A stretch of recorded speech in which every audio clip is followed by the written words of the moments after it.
Olá pessoal, eu sou a Deise Calçada, corretora da imobiliária Soma Imóveis de Canasvieiras. Estou aqui então para te ajudar a gente ver como comprar o seu imóvel com segurança. Antes disso, te inscreve aqui no canal e clica no sininho que cada vídeo que tiver com alguma explicação, alguma coisa, você vai ser notificado.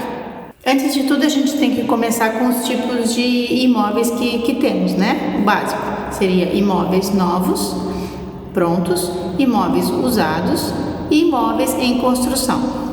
Então, nós temos que ver também a documentação disso, né? Então, a gente tem contrato de compra e venda, contrato de permuta, contrato de cessão de direitos e obrigações contratuais e a escritura pública. Como é que eu sei como utilizar isso? Se eu estou comprando um imóvel, que tipo de contrato eu tenho que ter, né? Então, vamos lá.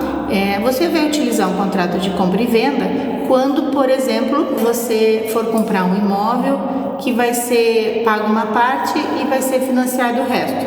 Então, nesse caso, você vai utilizar um contrato de compra e venda. Por quê? Porque nesse contrato você vai dar uma entrada de sinal de negócio e o resto vai ser financiado. Isso tem que estar escrito em algum papel que você está dando valor X e que o resto vai ser financiado, né, pelo banco tal, Caixa, Banco do Brasil, etc., qualquer um. Então tem que ter esse contrato de compra e venda, porque isso ainda vai demorar com a Caixa 30 dias, 40 dias no máximo, tá? Então é utilizado ali. O contrato de compra e venda, se ele tem duas testemunhas, não precisa ter firma reconhecida. Caso não tenha as duas testemunhas no contrato, então aí precisa firma reconhecida. Quando que eu vou utilizar esse contrato de cessão de direitos e obrigações contratuais? Nesse caso, é assim, ele sempre tem três personagens, vamos dizer assim. Nesses três personagens tem o comprador, o vendedor e o anuente, quer dizer, o cedente, o cessionário e o anuente, né?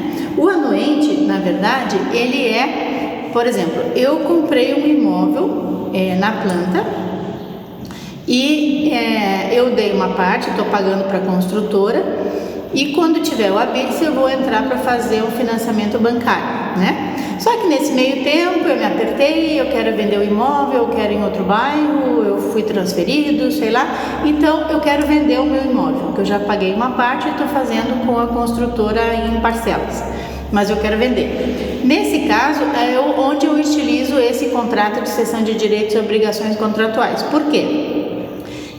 Porque então nesse caso eu vou vender o imóvel, a pessoa vai me pagar X e vai continuar o financiamento com a construtora ou vai fazer igual eu ia fazer um financiamento bancário. Mas ali tem que ter o anuente também. Esse anuente por quê? Porque eu ainda estou devendo para a construtora.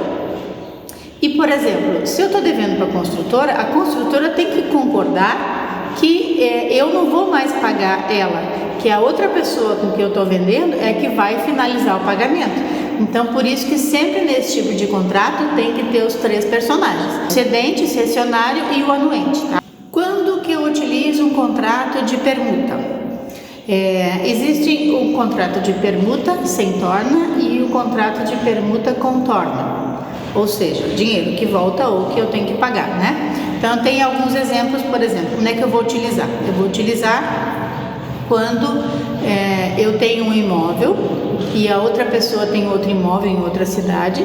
Então, foi feitas as avaliações, os dois, por exemplo, o meu imóvel vale 400 mil e o imóvel do outro que eu vou fazer a permuta, eu vou fazer a troca, vale 500.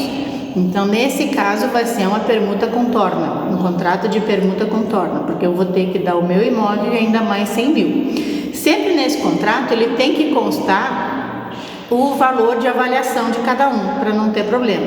E ali vai constar que todas as obrigações, que está tudo certo com o meu imóvel, impostos, está tudo pago, está tudo certo. Igualmente do outro também tem que dizer que ele é responsável até aquela data com todas as obrigações e comigo também aqui do meu imóvel. Então, quando for assim, é um contrato de permuta com torna, ou seja, eu tenho que pagar o que falta, a diferença, né? Ou vice-versa, no caso, né? A outra questão também que existe seria o contrato de permuta no caso, por exemplo, eu tenho um terreno grande, bom, e eu vendi ele para uma construtora, mas eu não preciso de dinheiro agora, eu quero imóveis, porque depois eu quero ter para investimento.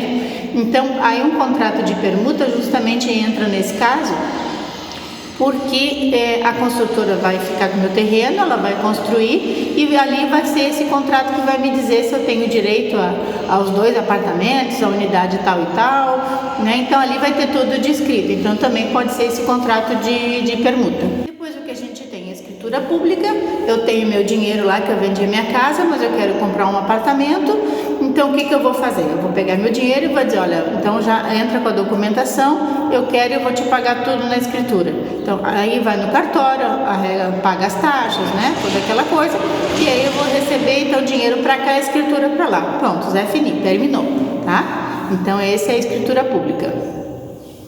Coisas aí que vale lembrar, por exemplo, quando o imóvel está em construção e tu está comprando, né, não tem uma BITS ainda, mas tu quer ter uma garantia, uma segurança no caso, né? Como é que eu faço isso?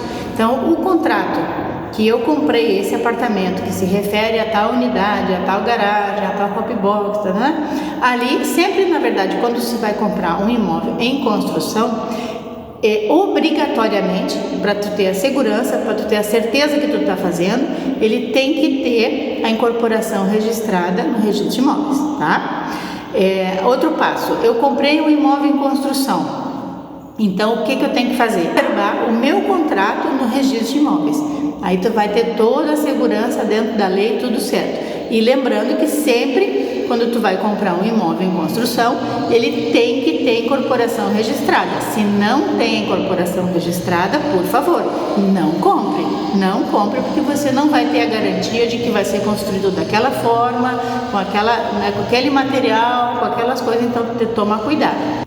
No caso, quando a gente vai comprar um imóvel, né, a gente tem que pegar as negativas de débito pessoal. O imóvel lá, eu tenho que pegar essa negativa. Se essa documentação que eu tenho ali na matrícula, direitinho, né, que está o nome dele, claro que eu tenho que conferir se está o nome dele, eu vejo ali que tem isso 6 meses ou foi menos de 2 anos, né? De 2 anos para cá era de uma pessoa e nesse meio tempo teve outro que é de onde eu estou comprando, de quem eu estou comprando. Então tem que pegar a negativa dessa pessoa e negativa do anterior. Por quê? Para tua segurança. Por quê? Porque às vezes o imóvel ele é de uma pessoa e da empresa X, só que tem uma causa trabalhista, por exemplo, né? Que é o que mais dá problema. Tem uma causa trabalhista, mas a pessoa lá da empresa, para não perder, passou para o nome do cunhado. Né? Em 6, 7 meses passou para o nome do cunhado e aí querendo vender esse imóvel. Então nesse caso já aconteceu, né, de eu ver casos assim, que a pessoa que comprou perdeu o imóvel, inclusive numa casa estava reformando e perdeu o imóvel porque era uma causa trabalhista.